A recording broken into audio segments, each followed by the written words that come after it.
As Crônicas de Nárnia, A Viagem do Peregrino da Alvorada, capítulo 10, O Livro Mágico.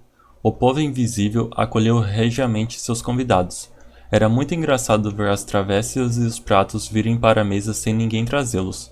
Já seria engraçado se deslocassem mantendo o mesmo nível em relação ao solo, mas seria de esperar que acontecesse sendo trazidos por mãos invisíveis. Mas não era assim. Avançavam pela mesa de jantar aos saltos. No ponto mais alto de cada salto, o prato distava do chão uns 3 metros. Depois descia e parava subitamente a 1 metro de distância do chão.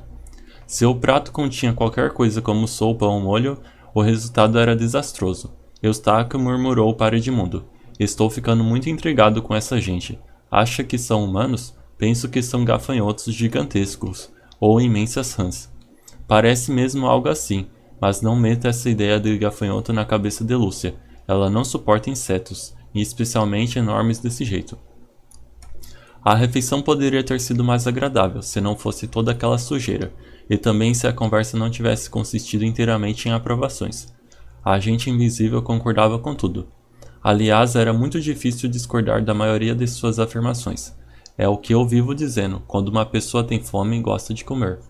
Ou está ficando escuro, de noite é sempre assim. Ou então, vocês vieram pela água, é muito molhada, não é? Lúcia não podia deixar de olhar para a bocarra escura da entrada, na base da escada, e punha-se a imaginar o que iria acontecer quando subisse na manhã seguinte.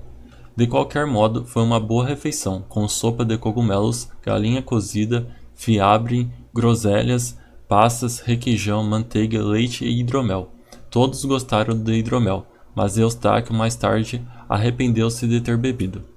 Lúcia acordou no dia seguinte como se fosse manhã de prova ou de dentista. As abelhas zumbiam entrando e saindo pela janela aberta, e o campo lá fora lembrava a Inglaterra. Levantou-se, vestiu-se e tentou falar e comer com naturalidade durante o café da manhã. Depois de ter sido instruída pela voz do chefe sobre o que não tinha de fazer lá em cima, despediu-se dos outros. Não disse mais nada, caminhou para o fundo da escada e começou a subir sem olhar para trás. Felizmente a luz era boa. No primeiro lance da escada havia uma janela. Enquanto subia, ouvia o tic-tac de um relógio antigo, ali embaixo na entrada. Chegou ao patamar e virou para a esquerda para subir o lance seguinte, e não ouviu mais o relógio. Finalmente chegou ao alto, vendo um longo corredor com uma janela no fim. Devia correr por todo o comprimento da casa. Era todo decorado com entalhes, painéis e tapetes, e de cada lado havia muitas portas. Ficou um instante parada e não ouviu nem o chiar de um camundongo, nem o zumbir de uma mosca, nem o abanar de um cortinado, nada mesmo, a não ser o bater de seu coração. A última à esquerda, disse para si mesmo. Achava uma crueldade ser logo na última porta. Tinha de passar por todos os quartos, em qualquer um deles poderia estar o mágico, adormecido, acordado, invisível ou até morto. Até morto, mas não valia a pena pensar nisso. Começou a caminhar. O tapete era tão espesso que abafava o ruído. Por enquanto não há nada que meta medo, pensou Lúcia. Parecia mesmo um corredor tranquilo, banhado de sol, talvez um pouco tranquilo demais. Seria mais bonito se não fosse aqueles estranhos sinais pintados em vermelho nas portas, rabiscos complicados e retorcidos, que tinham obviamente um significado. Significado este que não deveria ser lá muito simpático. E mais bonita ainda seria se não existissem aquelas máscaras dependuradas nas paredes. Não que fossem propriamente feias, ou pelo menos muito feias, mas os buracos vazios das órbitas eram esquisitos e não seria difícil imaginar que, mal virasse as costas, as máscaras começariam a se mexer. Depois de passar a sexta porta, Lúcia levou um grande susto. Teve quase certeza de que uma cara espertinha com uma barbicha saltara da parede e lhe fazia caretas. Obrigou-se a parar e a olhar para ela. Descobriu que afinal não era uma cara, mas um pequeno espelho com o tamanho e o formato do seu próprio rosto, com cabelo no alto e barbicha pendente. De modo que ao se olhar no espelho o rosto dela ficou ali circunscrito, parecendo que a barba e o cabelo lhe pertenciam. Foi só o reflexo do meu rosto ao passar, disse Lúcia a si mesma. Não é nada, não há nada a temer. Mas não gostou de ver a sua própria face com aquela barba e aquele cabelo. Continuou andando. Eu é que não sei para que seria o espelho com barba e cabelo, pois não sou mágico. Antes de chegar à última porta, Lúcia começou a imaginar se o corredor não teria aumentado de tamanho, desde que começara a percorrê-lo, e se aquilo não seria uma parte do encantamento da casa. Por fim chegou lá. A porta estava aberta. Era uma sala enorme, com 3 grandes janelas, cheia de livros do chão ao teto. Lúcia nunca vira tantos livros, livros fininhos, grossões, livros maiores do que qualquer bíblia da igreja, todos encadernados em couro e cheirando a velhice, sabedoria e magia. Mas já sabia, pelas instruções fornecidas, que não devia preocupar-se com qualquer um deles, pois o livro mágico, estava num instante de leitura, bem no centro da sala. Viu logo que tinha de ler o livro em pé, não havia cadeiras, e com as costas voltadas para a porta, foi logo fechar a porta. Mas a porta não se fechou. Algumas pessoas podem discordar de Lúcia neste ponto, mas acho que ela tinha razão. Era de fato desagradável estar num lugar como aquele, com uma porta aberta às costas. Eu sentiria o mesmo, mas nada se podia fazer. O que mais a preocupava era o tamanho do livro. A voz do chefe não soubera dizer em que parte do livro se encontrava a fórmula mágica para tornar as pessoas visíveis.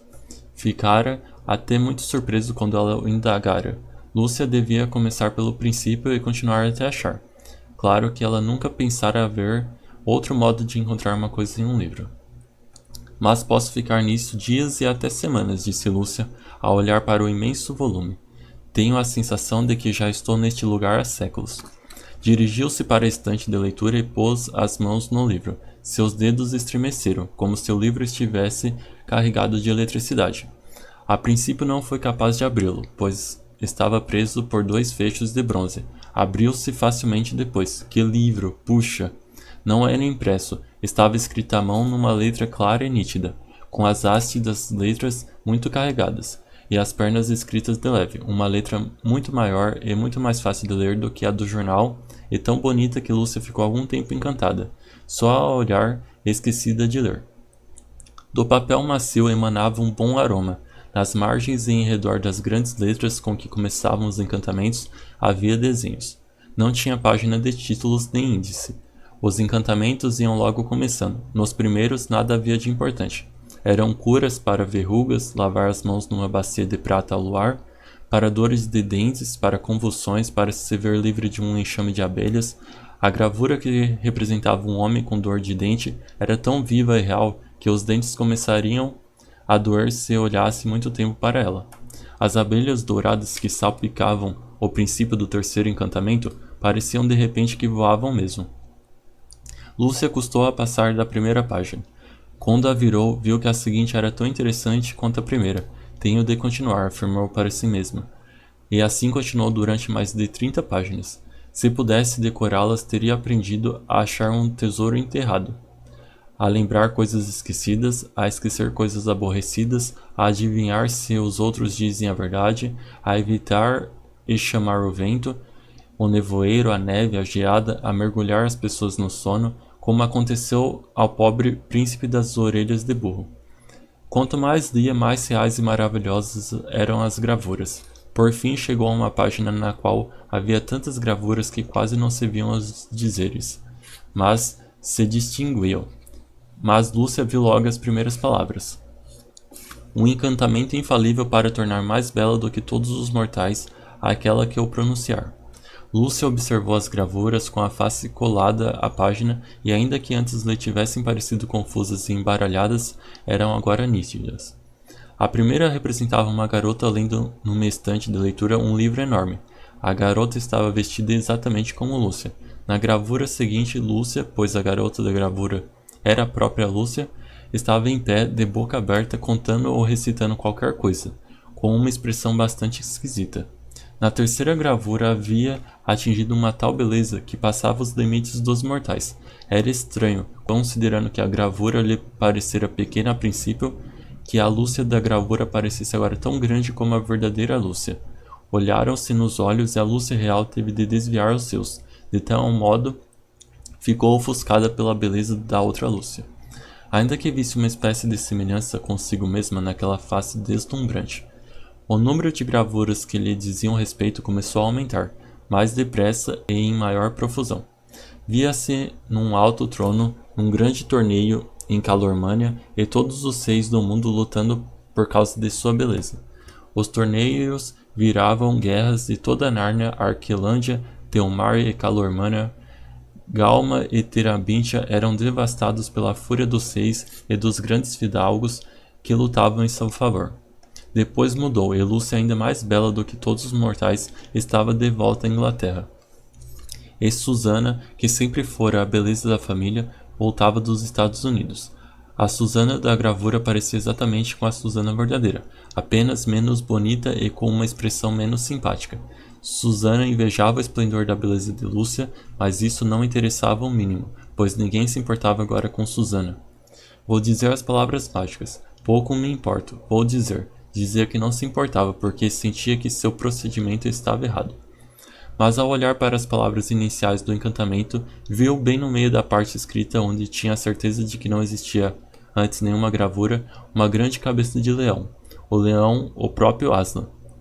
Olhando fixamente para ela, estava pintado com um ouro tão brilhante que parecia saltar da página e vir ao encontro dela. Nunca chegou a ter certeza mais tarde de que a gravura não se mexera um pouco. Conhecia muito bem aquela expressão. O leão rugia e mostrava os dentes. Ela ficou horrorizada e virou logo a página. Deu com o feitiço que permitia saber o que nossos amigos pensam de nós. Ela desejara ardentemente experimentar o outro, o que tornava as pessoas mais bonitas que os outros mortais, e agora achava que podia usar este, já que renunciara ao primeiro. Depressa, com medo de mudar de ideia, disse as palavras que nada me obrigará a revelar. E esperou vendo o que acontecia. Como não aconteceu nada, começou a olhar para as gravuras. Viu de repente a última coisa que esperava ver, uma gravura representando um vagão de terceira classe de um trem, com 2 garotas da escola sentadas lá dentro. Reconheceu-as logo, Margarida e Ana, mas agora era muito mais do que uma gravura, estava viva. Viu os postes telegráficos passando pela janela e as 2 garotas indo e falando. Pouco a pouco ela começou a ouvir o que diziam. Será que eu vou vê-la este ano? Perguntou Ana. Ou você vai continuar grudada na Lúcia?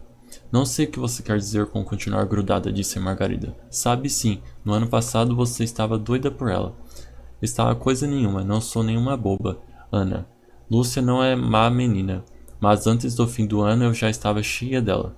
Pois quero ver este ano, você vai ver, gritou Lúcia, sua falsa.